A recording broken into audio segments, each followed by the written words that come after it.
This episode is brought to you by Gazelle, the all-in-one business management software for piano technicians like you who want to spend less time juggling calendars and more time doing the work you love. Whether you are growing your skills or your business, Gazelle will help you save time and wow customers. Visit growwithgazelle.com to learn more.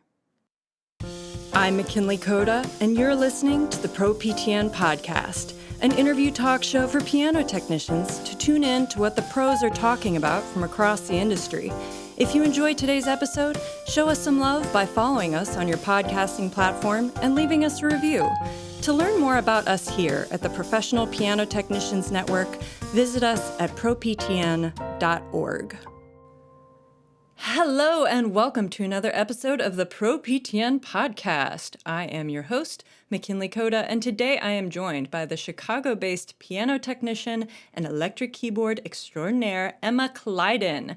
If you haven't already checked it out, Emma maintains a fantastic YouTube channel and Instagram account detailing her restorations on everything from clavicets and pianettes to rare Soviet keyboards. From the electrical inner workings to the keyboard regulation, she does it all and somehow also manages to compile quality videos that are both fascinating and hilarious. Emma, welcome to the show. That was a great write-up. I won't lie, I might steal that. Yeah, thank you for having me. This is really cool. I'm ready to nerd out. Awesome. Well, then let's just dive into it. Can you start us off by giving us a rundown of your career, how you got started in the biz, and where it has taken you over the years? Yeah, so in the piano technician acoustic piano section, I graduated high school in 2020. So, I had that weird kind of senior COVID thing. And coming out of it, I was a choir kid in high school. So I did the musicals. I was a guitar player. I've been playing guitar since middle school. And we were in a band, but, it was just like a high school band. Yeah. But I never played any keys. We had a piano at home, and it was tuned quite regularly, so shout out to Dad. But it wasn't until once I graduated that summer of 2020, about right after in August, our tuner came over, and he started talking to us about, how much of this built-up work was sitting around. Because, Chicago has... a lot, I imagine. We have enough. In the city, there is definitely a great amount. But once you get, in the cornfields, I'm about an hour outside, you're slim pickings. Yeah. At least now, more and more people retire or die, and, but, he was talking about how much work he had. And at the time, I was just about to start community college, and I was just actually thinking maybe like a recording engineer or something like that. I honestly went a similar route before ending up at piano technology, and the ego of audio recording ended up kind of turning me off more than the piano tech. I don't know if you had that same experience. I didn't have much experience. We were recording in basements, real DIY. But I just thought I do love the unseen acoustics and physics of how we hear. But I basically just kind of tagged along with him.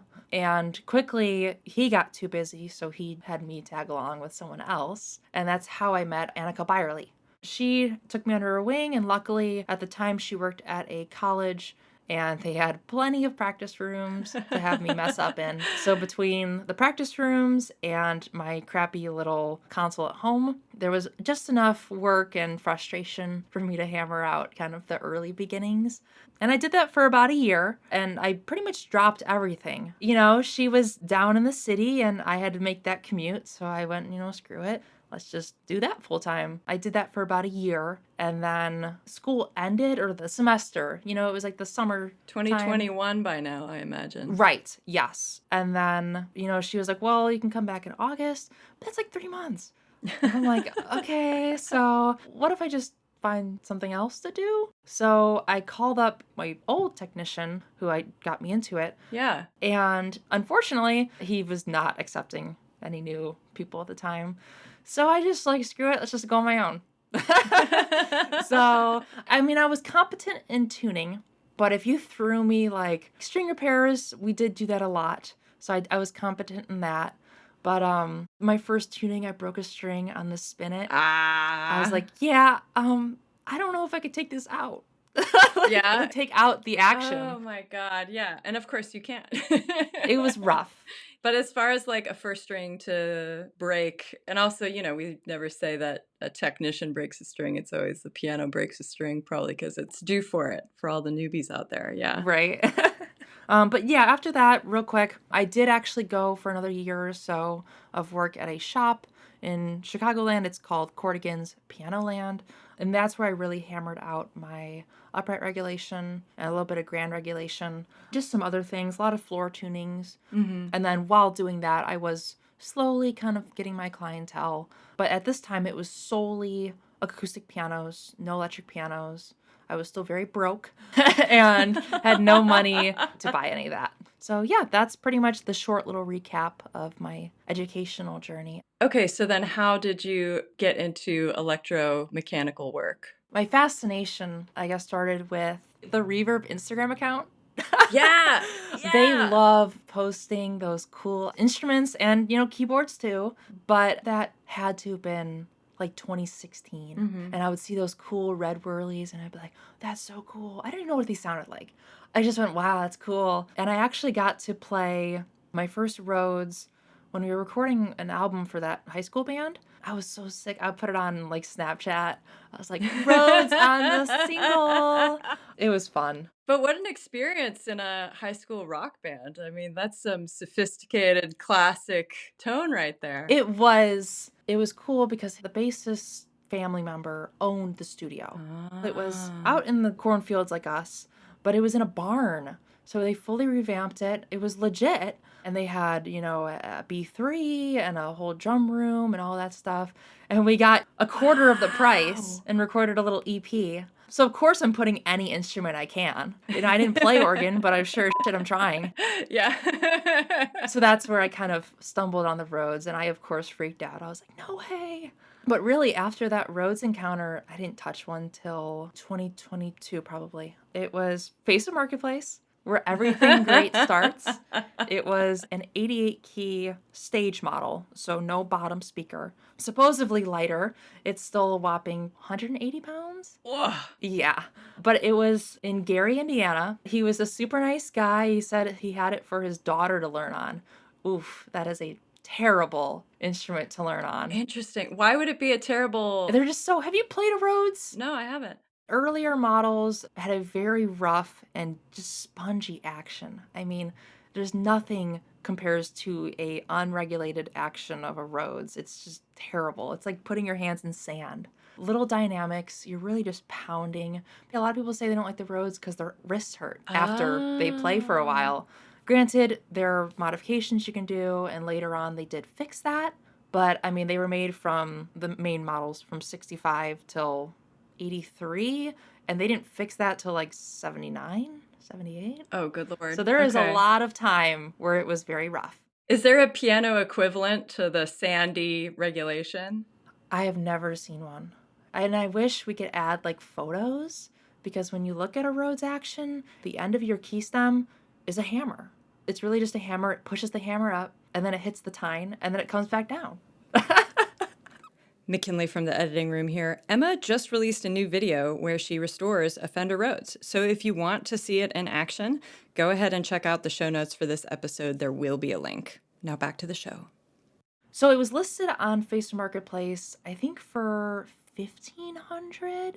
And funny enough, he was a roadie for Michael Jackson, hence Gary. Oh. It was not Michael Jackson's, but he did get it as a gift from some guy in a studio. So be that what you will. I did pick it up a week after I had my hernia repair surgery. Oh, wow. I didn't pick it up. We slid it from his truck to my trunk. And thankfully, both of our trunks were like plastic, so it just slid. Wow. Just imagine in like a Shell gas station, just a giant coffin-looking thing being slid from one trunk to another. But we made it work. And my parents flipped. I don't think I told them I was buying one. It was rough. I had a keyboard. It was a Yamaha. It was a little like 63 key, fully digital synthesized. It was from the 70s. It's real cute. It has a wonderful light action. That was like my fake Rhodes. And I actually made a video. It was like, if you can't afford the Rhodes, try this. And it's like one of my most popular videos, and it's terrible. It's terrible. It sounds nothing like a Rhodes. I really want to buy another one just to redo that. So we had that, and I think I came home and I was like, hey, one, can you lift this out of my car? Because I can't. Oh my Because I don't know if God. you're familiar with a hernia surgery. You can't lift over 20 or 50 pounds, but it's not a lot. I think it's 20 for like a month. So you said surprise. Please lift this coffin out of my car, and then we're going to put it in the garage. It's 88 keys. It's the full length of a piano. It's just so much. You said in the garage, are Rhodes as susceptible to humidity and temperature changes as pianos? Unless you're in like a saltwater kind of vibe, no. And that's what's awesome. I've had a lot of technicians be concerned about that, and I have not had to worry about it. It's kind of crazy, like pestering my clients at, my acoustic job about humidity, and then going to my shop and being like, oh, it's 500 degrees in here. It's fine. Yeah. You know? So, yes, I would just work on it in the garage. Yeah. It was amazing. I was above the moon, and I fixed it up, and it sat in our living room for 2 weeks. And then they said, please get rid of it. I think I have a photo, and it's like our TV and then this giant keyboard taking up half of our wall. The coffin, right. An interesting wake. Yeah, it was it was amazing, and I sold it for a profit, and I thought, actually, maybe I could do this. Well, I mean, granted, I fixed it up. I did the DIY stuff. What was some of the work that you did? What's really crazy in the electric piano space is how DIY centric it is. The manuals are just a great place for repair for anyone. They're really easy to understand. There's a few videos that explain in a good sense how to do these modifications, like fixing that heavy action or changing out rubber grommets that are all old and cracked, and then voicing and tuning and stuff like that. But with the Rhodes, I thought at the time, I'm a piano technician. Like, Yeah. come on, this is the easy route. I can do it. No, the Rhodes is it's so basic and so like sticks and rocks that you'd almost be better off not having that knowledge getting into it, because you're like, this is just wrong. It was really, I would say, primitive, but with what they had, it's really impressive that they could do that. And, Harold Rhodes, who was the creator, obviously, Rhodes, it started with the Rhodes as a tool for post-war soldiers in recovery to be able to play the piano. So it was a bedside little toy piano. Wow. It would be like 40 keys, and they'd roll it up. And at the time, they were made out of like scrap airplane parts, because this is 45, 44. And eventually it got picked up. They started doing a little piano bass to kind of mimic an upright bass. And then the Fender company got a hold of it, and they're like, yeah, this is actually pretty sick. And then in 65, they started doing the full keyboard, 73 keys, later on 88. And that's how we got that sound. And of course, Wurlitzer came from Wurlitzer. They had the action, but Harold had, in my opinion, the superior tone system. He really kind of had a crazy idea with putting like half of a tuning fork on top, and then the tine, which the hammer hits, which would then vibrate and then resonate through that fork. So you have a much longer sustain, a much more bellier tone. Yeah. And compared to the Wurlitzer, which came in a little late from the Rhodes section, and they had to kind of make do with their reeds. And the reeds, they resonate, but you're getting maybe 10 seconds, something like that, compared to a Rhodes that can last 30 seconds, a minute even. Wow. It's a barkier sound. They also amplified it differently. They used different pickups, and there's a whole bunch of jargon. But in my opinion, the Wurlitzer is much more of a acoustic piano-centered keyboard. Gotcha. The Rhodes is much more of a, funny enough, like a guitar. It used a lot of Fender-esque designs and stuff like that. And that's kind of how it can be a little tough for someone with our knowledge to get used to accepting, in the manual, okay, we're doing that, okay, let's do it. So, how would you describe maybe I would call it the signal flow or the chain of reaction in certain organs. Is it pretty consistent, or when you press the key on one, it tends to set off a very different reaction from another one?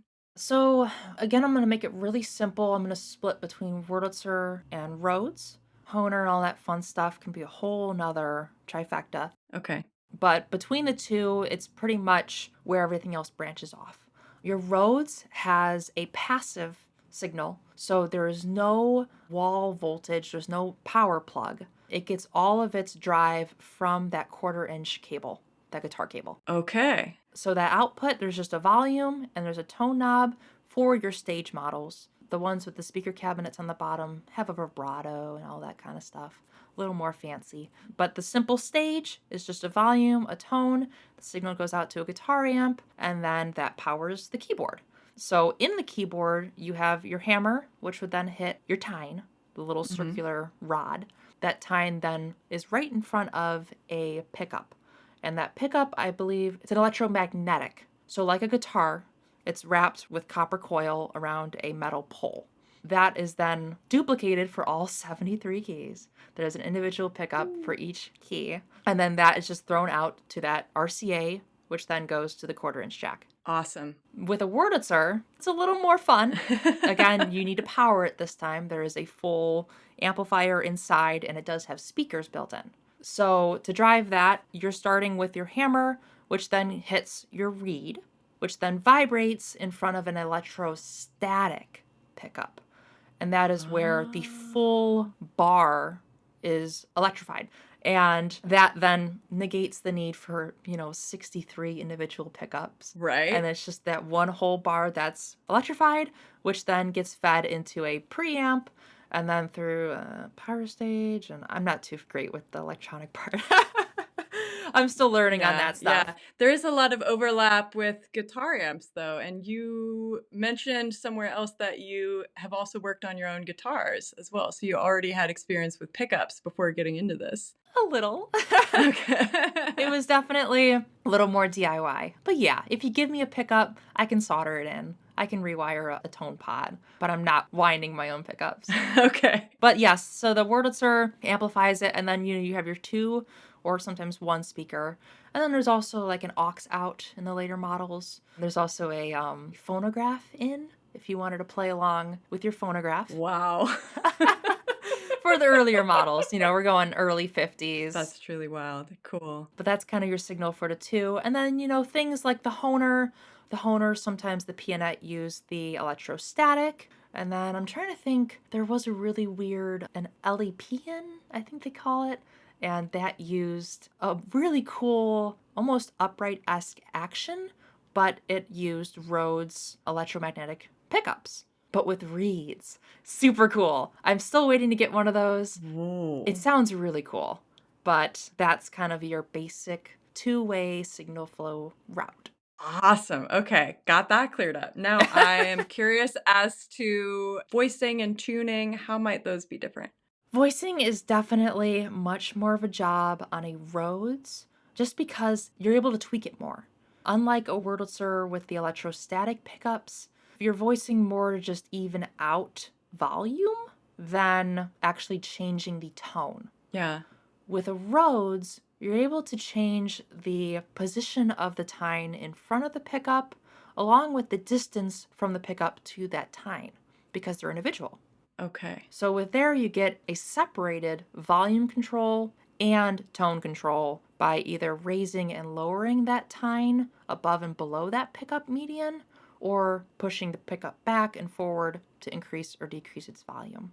So with the Rhodes, you can get pretty close to a Wurlitzer sound, that really harmonic-y bark.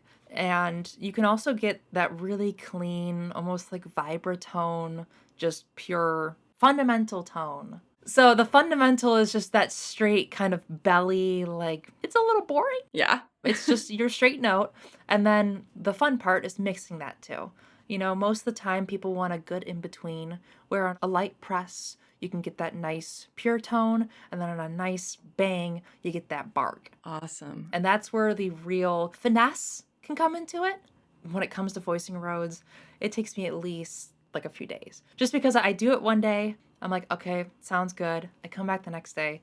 No, we need to fix this. Like, fresh ears. And it's just a little bit of tweaking. Circle of refinement. Yeah. And you'll see in this next video my process of voicing. It's really simple. It's just because it's so simple, you find yourself tweaking it a little too much. It can definitely get a little stir crazy. So mostly when it comes to voicing is when it comes to the Rhodes. Again, you can voice with the Wurlitzer, but it's more for volume and just kind of evening out the keyboard. How did you learn about all this? Where did you develop all these skills? Did you have any specific resources, or are there resources you might recommend? Any manuals or books or channels? Most of my knowledge came from the all-knowing Facebook users. Amazing. Which sounds terrible for anything else. But I mean, Learning from the experts, though. Yeah. You get a good Facebook group, especially for the musicians. I mean, everybody, again, in this DIY kind of environment, it's pretty open. It's a lot of people that have only done it once. So sometimes it's a little, I don't know, like, oh. But there are industry leaders that are still in those groups and they help out. And most part, it's a really helpful community. There's definitely a surprising amount of, how could I say this? Clashing? One person makes something, one person makes another thing. We're doing the same thing with the same instruments. They're going to be similar. And then, you're starting to get people that are button heads. Yeah. I'm sure there's 1,000 hours of tea behind that. I just think it's kind of crazy that, there's only maybe 40 dedicated electric piano techs in the world. Maybe 100. Yeah. From who I've seen on the internet and interacted with. I think that's a solid number. I mean, there's always electric or, piano technicians that work on them. Yeah. But someone who does more than, 5 a year, I think that's a pretty small number. So there's not a lot of us, and maybe it's just my young and empathetic self, but I just wish that we could be a little more friendly with each other. Yeah. But for the most part, we are. Yeah, There's just a yeah. few things that like, oh, maybe don't mention those two names together, don't blah, blah, blah. Funny things from people that are twice my age. So as far as resources go and sources of education, what did that end up looking like? So other than Facebook, the manuals are honestly pretty great when you can find them. The Rhodes has a solid manual. All the Wurlitzer models have great manuals. I have them all on paper. That's how much I love them. Because I do change a little bit between models. But when it comes to other keyboards, like your Hohner pianettes, Sambalettes, the clavinet, those I actually haven't seen a manual. I'm sure there is, but I haven't actually personally looked at one. And that's kind of where I started my YouTube channel because all of the info I was getting was just from different people, and one person had one good tidbit and the other one had another one. And I'm like, how the hell is another person going to find this? Yes, consolidate the education. Yeah. So I started just putting up a camera and going, well, this is what I did and maybe do it too, but at your own risk. And I think that pianette video is probably one of my most viewed early guide videos, just because there's a lot of Rhodes and Wurlitzer stuff. I would say more Rhodes stuff than Wurlitzer when it comes to guides on the internet. Vintage Vibe does a lot of great tutorial videos. They're one of the big players in the reproduction parts and refurbishing scene of it. They have some great videos, but they don't do too much with Wurlitzers. They do have some videos, but I do believe they're heavy on the Rhodes aspect. So my Wurlitzer stuff does make a decent impact, I believe, in the YouTube sphere. Because it's one thing to have a manual, but to see someone do it and then be able to see the errors and the mishaps that come up and then how I fix it, I think is crucial for someone that just wants to get their thing working. Book clubs, emergency helplines, healthy communication, tool recommendations, memes. All this and more on the Pro PTN Discord channel, a magnificent online community for members to share wisdom, techniques, and empathy for all of our most horrid experiences in the field. Subscribe to the yearly Pro PTN membership for less than the cost of a tuning, and you too can join the conversation. So, what are some of the most common mistakes you see newbies make when they're entering this field? A lot of times when it comes to getting the DIY stuff, it's fun to spend a lot of money. It's fun to buy the parts, the kits, but it's really important to put those parts in right. Going with the Rhodes, there's 2 rubber grommets on each tine and tone bar set. So there's 73 times 2, 146. You replace all those, you unscrew, you rescrew, you put it back in, you're done. Super easy. But then you're like, well, this still kind of feels like crap. And then you're like, oh, I was supposed to set the correct key dip. Well, what the hell is key dip? And then half the time you're like, well, I don't really need that. You need key dip. You need 3/8 or whatever. And really neglecting the first few fundamental key bed steps is usually what I see, because it's confusing, like punchings, and this is 1/100th of an inch or whatever it is. Does this even matter? It actually does. Yeah. So that's the biggest thing. It's super easy to just swap in parts, but to go ahead and level a key bed, set dip, do lost motion, that's usually the most crucial things that will really impact your feel, that are kind of just, well, good enough. So then what is the chain of regulation like, and how might it differ from pianos? What are some of the key areas where it might differ from pianos? So with the Rhodes, you would start off with your key bed, and really it's mostly about getting that key dip right around 3/8 or 10 millimeters. Mhm. As long as you have your key beds pretty much good, you want to level first, then do key dip. There's no lost motion. There's no jack regulation. There's no check. Well, there is checking. But once you get the dip good, you don't set the check height, so there is no checking. It checks. The hammer does check, but you can't really control it. Right. So once you do the dip, your key bed's good. Then you go up to your harp.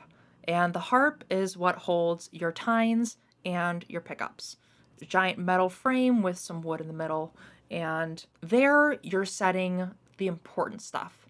This is when you would set your escapement, kind of like your hammer let off in the acoustic world. Yeah. And that's just by raising and lowering the height of the whole harp piece, which just shims. Gotcha. Pretty easy, but you set that according to factory. On the bass end, you do it to leave a little more room, because those tines, they really wobble, kind of like an acoustic piano. Exactly, yeah. So once you get that, then you want to set the strike line. And that is where you set where the hammers hit on the tine. Depending on where it hits, you're going to get a much better tone and a lot less dead tone. And oftentimes, as the production years go on, they set the strike line worse and worse. Unfortunately, with Rhodes, cost-cutting measures were the downfall. The golden years, people say, are usually between 72 and 74. At that time, they got their parts down really good. They really refined it. But they also still had an amount of time to do the quality control and actually set it up all right. As you go farther down in the years, they actually just set one strike line for every key bed, which turned out to be abysmal. It was just preset holes. So it's like regulating the strike point on the piano or regulating the strike weight on the strings. Yeah. Oh, that would suck. Yeah. Yeah. So oftentimes, in those older models, you're redoing that. But once you get the strike line good, then you can start really hammering in your individual escapement, because those 2 shims on each end, there's 73 keys, hell, 88 keys between those 2 shims. And you're probably going to get some hammer blocking, just like on a piano, where that tine is getting choked out by your hammer. And there, you're just individually raising and lowering that tine with the mounting screws it has. Mm-hmm. Again, you can see this in the video I have. It's pretty simple from there. It's just setting your volume with your pickup, and then setting your voicing and tuning. Tuning is where you're just changing the position of a little spring, that tine. Oh. So it adds a little extra weight where it might be, and that's how you get your note. So cool. And then for Wurlitzers. With Wurlitzers, my favorite, I'm biased towards the Wurlitzer action, but I prefer the Rhodes sound, which I'm trying to get some in between on. We don't know. I'm not good at making my own thing, but I'm going to try. Okay. So with a Wurlitzer, Again, we come from the acoustic company, so we have jacks, we have somewhat back-checky back checks, we have capstans. The Rhodes does have dampers, and they also have bridle straps. But the bridle straps are crucial in a Rhodes because the hammer is attached to the bridle strap, so when the hammer comes up, the damper comes down. So the damper is attached to the bridle strap, and then that's attached to the back of the hammer. Right. So the dampers are underneath the reeds? Yes. Oh. It's a metal comb, so they just come in sets, and then that bridle strap just tugs it down and then goes back up once the hammer's down. Gotcha. It's a nightmare. I hate that damper system. If it's anywhere out of whack, it's just so much work. Right. With a Wurlitzer, it's like a weird grand. Yeah. The hammers hit up, but the dampers are on top. So I guess it is like a grand piano. Just a really terrible one. So you have lost motion, you have flanges, and you have center pins that can be repinned. Oh. Most Rhodes do not have, they have plastic flanges and plastic center pins, which break. You can't repin those. It's terrible. Yeah. So you start with your lost motion, your key leveling, your squaring. You get to your key dip. Again, it's that traditional 3/8, 10 millimeters. Once you get to key dip, check your lost motion again. And then you go to your let off, which again, a regular metal capstan, just using your traditional wrench. Once you set that with the hammers, then you can get to the hammer checking, which isn't like a traditional back check. It's kind of just a slot that they cut out in the back of the hammer. I guess you'd call it the hammer butt. Yeah. So the back check is not like a traditional acoustic piano back check. It's kind of like a little routed out hole in the back, almost hammer butt section of the hammer. That's kind of where the jack falls and rests. So it kind of holds it up, Yeah. and then you can kind of go back for a repetition. It works, kinda. Yeah. But with checking, it's much more controlling the dip, which a longtime Wurlitzer only technician, he's not a piano technician, he's just a Wurlitzer technician, kind of told me, he's like, you piano technicians, you have this thing in your mind about key dip and how it doesn't affect the checking and all that stuff. Because in our field, I mean, it does, but in Wurlitzers, that's the only thing that changes the checking is your dip. Oh. So if your okay. checking is off, you're actually changing that 3/8, incrementally. And that was something that I did not get my head around for a while. Yeah. So, you do checking, and then from there, it's your kind of standard, checking the dampers, tuning, sometimes voicing. Most of the time, it's not really anything more than half an hour at max. They're pretty sturdy. Oh my gosh, what a luxury. Yeah. Right. You're not voicing any hammers. There are felt hammer tips in Wurlitzers. In Rhodes, 90% of models are rubber tips, which are good. They're actually better. Just because those metal tines just grooved right into felt hammer tips. The early models in the 60s did have full teardrop-shaped acoustic hammers, which I think are awesome because I can shape them. Awesome. Yeah, of course. I'm lucky enough to recently have one of those early models, and I'm not giving it away just because they were much less produced. Something like that is what you'd see Billy Preston play on the Beatles rooftop. That sparkle top, man. that just super belly, rounded off tone. Mine isn't a sparkle, it's a weird transition model, which I think is even cooler, but that's just a weird nitpick. But the Wurlitzers all do have felt, small little hammers. They're almost like those little tongue depressors the doctor uses to swab the back of your throat, like for your tongue, that little stick, the popsicle stick. Yeah. They're like the size of that, but they're just a little piece of felt glued over. You can shape them. You can kind of sand them if they have some grooves, but they're pretty resilient just because the reed is so flat. It's much less of a solid line. And then from there, once you're all voiced and tuned, it's pretty much good. That's when you kind of get into that fun little electrical section, which is kind of a headache in itself. What are some repairs or areas of expertise that you would warn technicians to definitely stay away from? This might be an unpopular opinion. It's certainly an opinion. But I am on the side that if you have the funds to replace your amplifier in a Wurlitzer, you should. I do part swap, I do replace old electrolytic capacitors, but most of the time nowadays I'm putting in a fully new, redone, modern amplifier. And Wow. the changes in tone are negligible, but the noise floor is in the dirt, it's in the bedrock. I mean, it's insane. If you have any sort of need for recording an aux out, it's just a no brainer. I mean, there's always the person that's like, retain the vintage, keep the original. And yeah, I mean, I get it because if we all replaced them, then there wouldn't be the original. So there's definitely a need. But I used retrolinear amplifiers.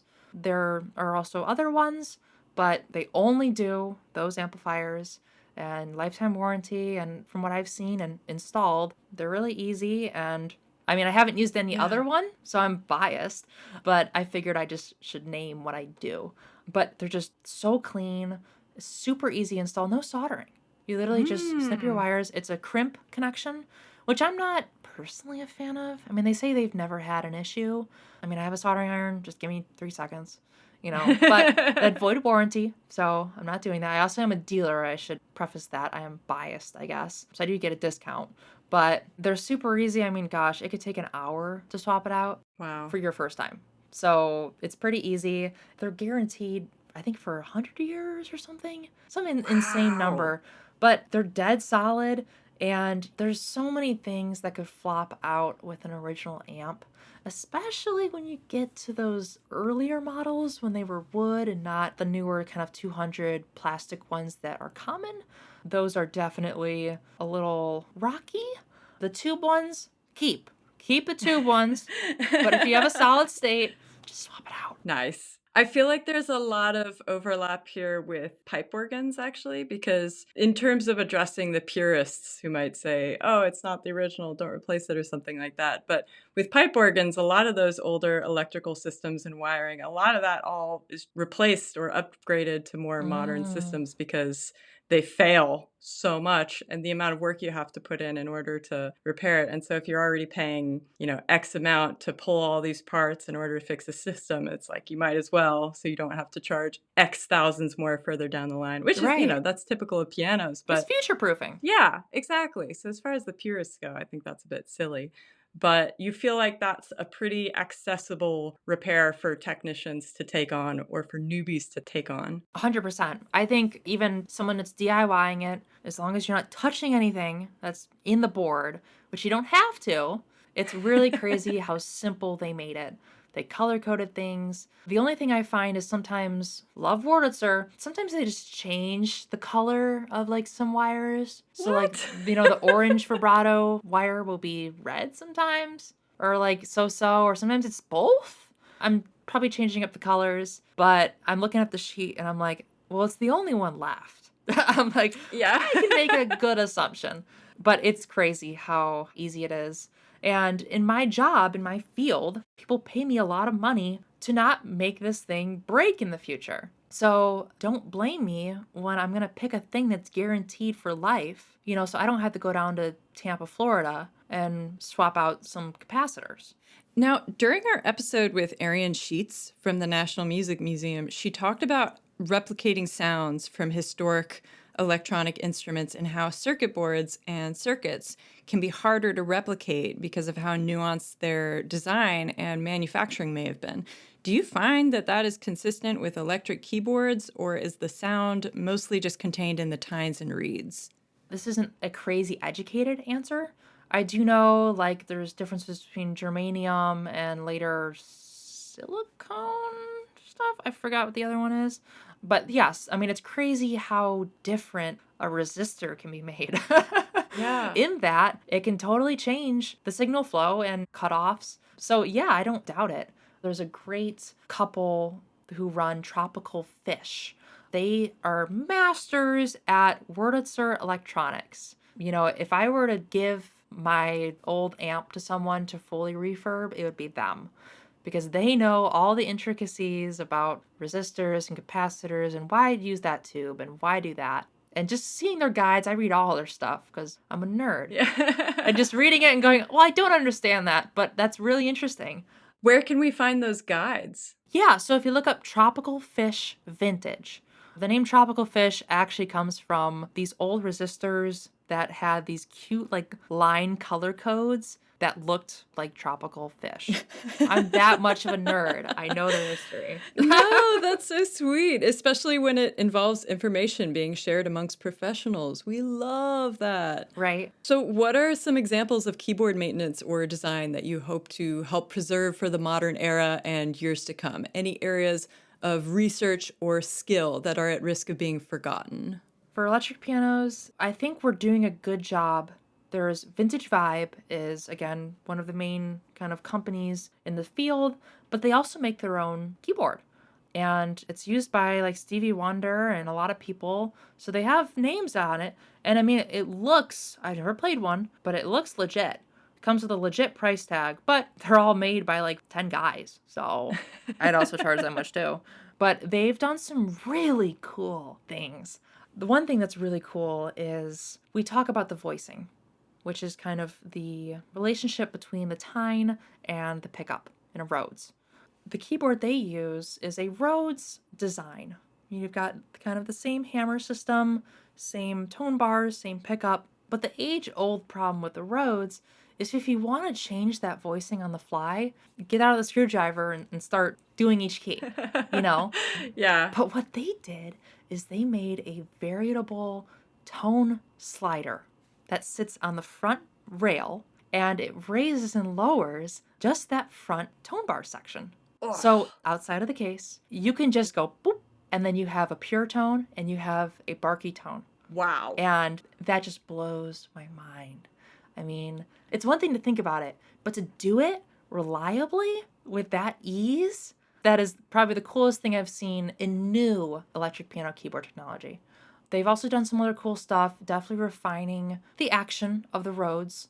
The Rhodes name has been bought by a shop in UK, and they now make the Mark 8, which is their newest Rhodes. It's pretty much the exact same internals as your original Rhodes, but with some updated parts. Again, I haven't played one. They do have a really cool panel system. I think they've leaned very heavily on the more effects side. So a lot of your pedals and things you would normally put on your lid are just in your front name panel. So like flange and phaser and all that stuff. Again, I'm not a big pedal person, so I can't tell you much more than that. But that is cool. Yeah. I know a lot of people that use pedals.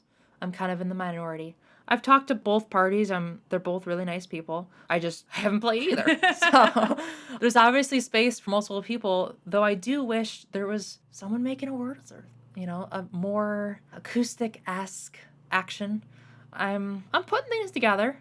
I'm not saying anything else because it's not going to work, but I'd like something for me that has that bridge between the Rhodes sound and then the Wurlitzer kind of feel, an acoustic piano feel. And the actual Wurlitzer brand did tease a new Wurlitzer, Oh. the 250D. If you want to guess what that D stands for, it's digital. So they kind of, it looks like a Wurlitzer, but the T is that it's some like Chinese company that bought it out. They make those like Wurlitzer like clocks and like the crappy jukeboxes. I reached out to them. We talked for a little bit because I'm like, I don't care if it's digital. I need to see this. And I mean, I'm pretty much the only YouTube channel that covers specifically electric pianos. Figured I'd probably be a good person to do that. Yeah. It kind of fizzled out. Maybe I was going to be too harsh on it. I'll be honest. I don't do product reviews, but I'll review the shit out of something if you give it to me. I hadn't even thought about companies reissuing older or retro models. Are there a lot of examples of companies doing that? Yes. Donner Music, which you've probably heard of. They're everywhere. Yeah. Very affordable on Amazon. Very affordable. Their keyboards are very reminiscent of your Hohner designs, especially the legs. They're very pianette-esque. Even with the lid, how it opens and folds up. I think that's cool. I think it's cool. They're obviously nothing like a peanut or anything, which is fine. I just like that we're finally graduating from that ugly 2000s plastic digital keyboard design. I just wish it was a little more. Funny enough, I do know one of the marketing heads at Casio. I tuned his Yamaha CP70, and he did show me one of his new products, and it is just like that Donner with a much better production feel. And granted, I haven't played a Donner. You know, we've heard the reviews, and they're definitely airing more towards that, you know, that woody kind of MCM vibe. So I think we're getting there, you know, but the boomers kind of have to step down. They have to, you know, be like, whoa, whoa, whoa, whoa. There's cool boomers, you know, there are. Absolutely, of course. Don't attack me, I'm sorry. You have the money. There's some that are definitely don't want to change much. Of course, yeah. Other than that, it's inexpensive. I mean, to build your own mechanical keyboard and then produce it in any sort of mass production volume, it's unheard of. You know, I don't know if we'll ever get back to that.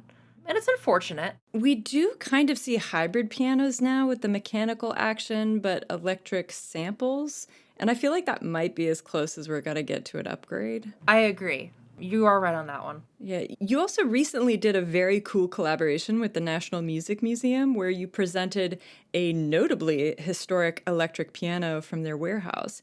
Can you tell us about that? The Vivitone Clavier came out in, the first model was 1934. Whoa. And in my opinion, it is the first true electromechanical keyboard. There is the Neo Bechstein, which came out in 29 or 31 or something like that. Mm-hmm. And it was technically the first true electric piano, but it used acoustic piano strings. It used a relatively familiar grand action. And in my field, all the stuff I work on are reeds and tines.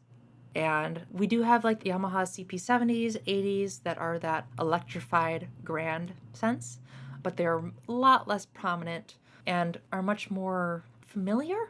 You know, when you think of a Wurlitzer, you're like, a reed? It's like, what? And the Vivitone Clavier was the first one to use reeds. First one to use anything but a piano string. And Lloyd Lohr, who was more famous in his work with Gibson, he was a really big stringed instrument maker, big in mandolins. I mean, his mandolins go for like 30 to 50,000. Oh, Loar, like Loar. Yeah. Oh, okay. They're still making mandolins today. That's really cool. Mm-hmm. When he worked with the Gibson guy, he made the bass mandolins, he made the cellos, he made anything. But his big thing was electrifying them. So he started, once he branched off from Gibson a little more, he really hammered in pickups, piezo, and other weird things, making electric violins, electric cellos, violas, guitars, mandolins, and the clavier. What time frame would this have been? This would be Vivitone. So this was his little company with a few other guys in Detroit. Gotta love Detroit. In the 30s. Woo woo! Love Detroit. Yeah. You know, anything's possible. And they were doing all the electric stuff. So this was 1928, 1929, 30. And they were even in the Chicago World's Fair. Technically the showcase, so like the smaller one. And they had a little trio. That was their electric violin, clavier, viola. And the clavier was the rough one. Mm-hmm. Yeah. It had multiple variations, but in 1937, it seemed to be at its best. He patented it, and it was a reed-based plucking action. So you wouldn't really get any dynamics from it, like a harpsichord, but it was a much more grand-like look, as in piano action, less like a harpsichord. So this clavier cost about $2 million in today's money, I believe, back then. Wow. Because, I mean, it was probably just him and, like, one other guy. And, I mean, the wood furnishing you see in the video, it's beautiful. I mean, if you put it in, like, a nicer aged home, I would say, it would look like a table. Yeah. Almost like a square piano. I thought that, yeah. Unfortunately, when we got there at the National Music Museum, there were some capacitors that, bless their hearts, had to have been 85 years old.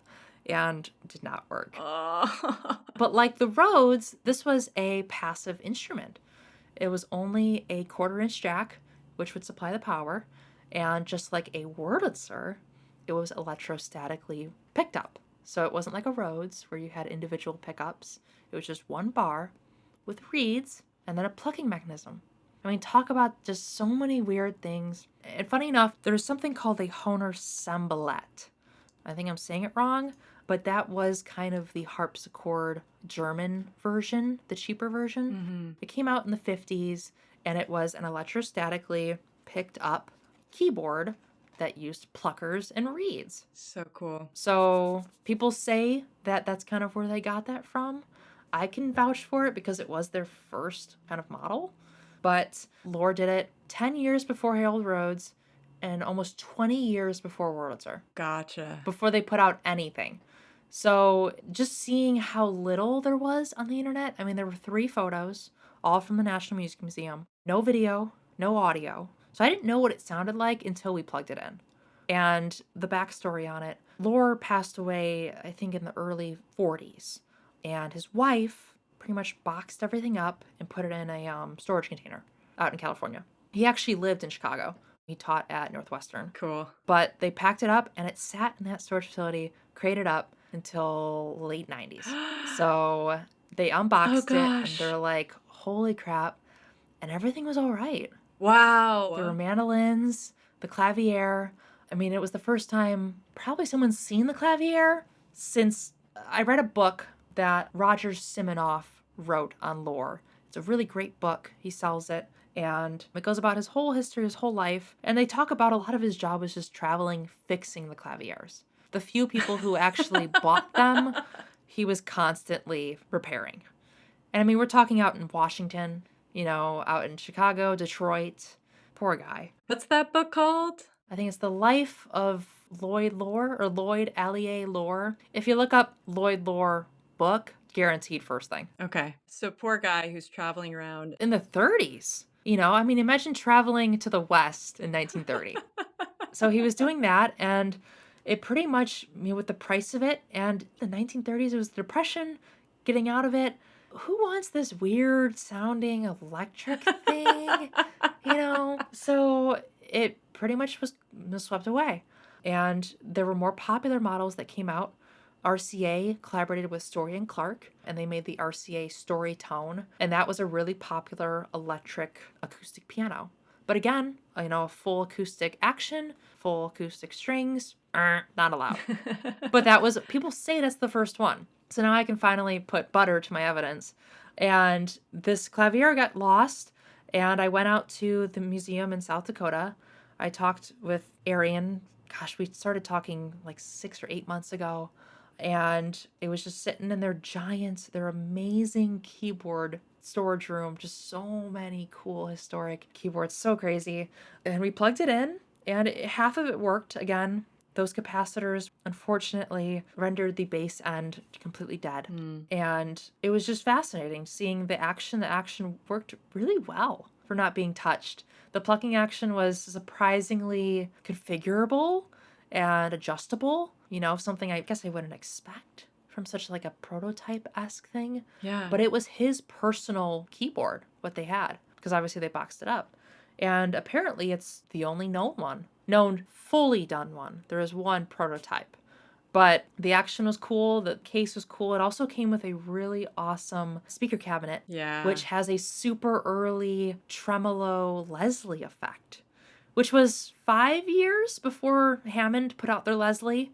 It was super cool. It just had a speaker that was stationary, but then would have a little paddle, which would be on a motor, which would then go in front of the speaker in a circle and make that wah-esque tremolo. Yeah. So, in a nutshell, you mentioned that organs are quite different from electric keyboards. What are some of the key differences, pun not intended, between those? Unfortunately, I will say I will see pitchforks at my door, but most combo organs is what we call them. They are definitely different from a Hammond or a Lowry you might see, because those were, you know, Hammond had tone wheels. They had so much more depth and customization that you can get with your sound. And generally had a much bigger budget just to really accurately depict those tones. Combo organs were the fun teen hangout kind of instrument in the nicest words. Most people think of the Vox Continental, the Animals, House of the Rising Sun. Yeah. That's your Vox Continental. I mean, it rips. Yeah. The Continental, in my opinion, is peak British oomph. In my opinion, that's also probably the best combo organ. They really, in the early days, did not skimp out too much on their sound production, and they even had like wooden keys and full key stems, which they would, like everything, later remove. But that's definitely the most popular, and I mean those classic Z chrome legs and just that red top. I mean, it was so 60s coded, and it was really kind of the first. I mean, it was early 60, maybe 61 or 62, and I mean later the Farfisa, which was your really cheap Italian plastic, just ear-splitting organ. I do not prefer those tones. They were amazing. They were only a few $1,000s. I think it was $4,000. Only a few. In today's money. I think back then it was only $500, while the Vox was probably $7,000 or $8,000 in today's currency. So those are very popular and sentimental they just made those garage bands, Even Ray Manzarek at a little bit used a Farfisa, and then he went, this is terrible. And then he went to the Continental, and which most people think he used the Continental, which he did, but most of his time was spent on this Kalamazoo Gibson organ, Wow. which was kind of bought out by Baldwin. It was like a Baldwin organ design, I believe, or vice versa. It was such an ugly green, but it sounded all right. And most importantly, had space to put that cool Rhodes piano bass that he did with his left hand. If you know, you know. But the combo organs, they were definitely a product of their time.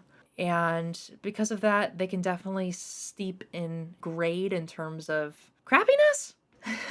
Yeah. The Continentals sound pretty good. The Farfisas so-so. Even things like Fender did a Contempo, which was kind of their Continental ripoff. I have one of those. It was kind of uncommon because it was so god-awful expensive. And it was so late in the game. They were like 8 years late. And at that time, it was like almost the 70s. They're like a combo organ. Like, it's not 63 anymore, dude. But what primarily compared to electric pianos, which kind of throws me for a loop, is there's nothing moving inside. You're moving your key, but it's pressing a contact, and that's going through wires. I mean, I can't see through wires, so I can feel them when they electrocute me, but I can't see through them. And that's what kind of handicapped me, and it still does. I'm very novice when it comes to electric repair. I'm slowly getting there, but many of those early combo organs you see on my channel were repaired by a local, much more competent electrician who doesn't need a schematic, just goes at it. Good for you for outsourcing. I do. I'm not afraid of it. I do a lot of my cosmetic stuff outsourced. Saves you a headache. Yeah, and refinishing is spooky for anybody, I think. You did a great job on one. I think maybe it's on your Instagram. Last time. Never again. Too many retries. But that's kind of the combo organ feel for you. It's much more synthy almost. They do sound like very early synthesizers and not at all like any sort of piano you would think, or really even an organ. I mean, they're kind of far-fetched. Pivoting to broader industry strokes here. As a younger woman with a specialty skill in such a male-dominated field, have you had a lot of frustrating experiences with piano tech peers, electric piano peers? What has been your experience with gender inequality in the industry thus far? My peers have been nice. I mean, there's always the DIY people. I respect DIY people. They're totally fine. But I talk to people who own shops and people who do this much more, because when it comes to like the real specific stuff, someone who did it once or twice, not like, oh yeah, I know exactly what diameter that flange is, Yeah. It's like, okay. I think the biggest thing that helped me was making my own Instagram account. Yeah. Because for the longest time, I bugged my poor high school friends and anybody who followed my personal account on my charades of keyboards. And I followed a lot of these, people who did this stuff for a living, and they didn't talk to me, they didn't respond to my stuff, because I'm just some, random girl. Yeah. But once I made my own thing, and I was like, hey, I've actually, I do this, then I have so many people across the country that I can reach out to. And 95% of people are totally receptive, totally kind, are willing to help you and give you stuff. It's the people who, like your dad who's 60 and has a Wurlitzer, and he's like, yeah, I think that's actually wrong. And I'm like, okay, well, where's your shop? Yeah. Can I come? You want to show me? I don't ever say that. Maybe I do. I think I have said that. But I try not to be like, I'm better than you. But there's definitely, I do get a few amount of people who will be like, yeah, actually, I think that's wrong. And sometimes totally valid. Especially in some recent videos, I'm like, actually, that's a lot easier. And I'll say that. Yeah. But most of the time, it's like, if you looked at like minute 20, you'd see I actually fixed that, Yeah. So it's been relatively nice. I think the age changes it up a little more. I think I am the only fully electric focused female in the group. There is someone else, and they're starting to get more into repair, but they're definitely more on like the collecting side. Yeah. So I don't think it's really lonely. I've never had too much of an issue. Maybe if they all like ostracized me, then I'd be a little sad. But the age definitely gets me. Like I use a lot of like Gen Z slang, and they're like, what? Which I think also makes my content is really, more people care about it than I ever thought. And I think that's because I can get in touch with the little Zoomers. Yeah, and people are always paranoid about how are we going to get in enough young people to replace the old people? And yeah, you are totally appealing to those markets, 100%. And I think people do like, I'm totally transparent, unless I think you're going to move next door and start taking my stuff. I'll tell you anything you want to know. So I think there are a lot of people who are trying to get into, especially younger, trying to get into doing this, for an income and like ask me questions. Well, all good things must come to an end. So to wrap up this fabulous interview, can you tell us about your favorite part of the electric piano technology industry and your favorite tool? What really drew me in was the problem solving and just how varying they all are. When you get outside of the two main heads, it's just so fascinating how people back then, what they were thinking and how their head was. And wow, that's such a simple yet effective design. And let's make it work again, Yeah. So that's just discovering new things. I'm always digging for the randomest stuff, emptying my pocket.